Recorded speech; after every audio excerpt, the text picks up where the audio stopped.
अम्मी, आज मेरा पहला पूरा रोजा है, मैं पूरा रखूंगा इंशाल्लाह।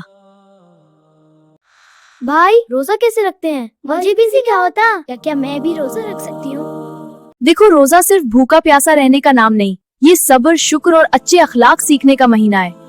हम सहरी के वक्त नियत करते हैं, नियत यूं करते हैं, मैंने नियत की कल के रोजे की वस्त अल्लाह ताला के फर्ज रमजान मुबारक का। अगर प्यास लग जाए तो सब्र करो, अल्लाह से दुआ मांगो, यही रोजे का असल इम्तिहान है। और अच्छे अमल जैसे गुस्सा रोकना, मदद करना। बेटा, ये रोजे का सवाब है मदद करना। जी अम्मी, रोजे हमें अच्छे इंसान बनाता है। रोजे में कुरान पढ़ो, सब्र सीखो, गलती हो तो माफी मांगो। मैं भी पढ़ूंगी भाई। रमजान में अच्छे काम ज्यादा सवाब देते हैं।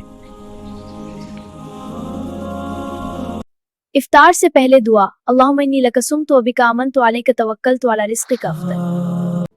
मैं भी बड़ी होकर रोजा रखूंगी। याद रखो, रमजान हमें अच्छा इंसान बनाता है।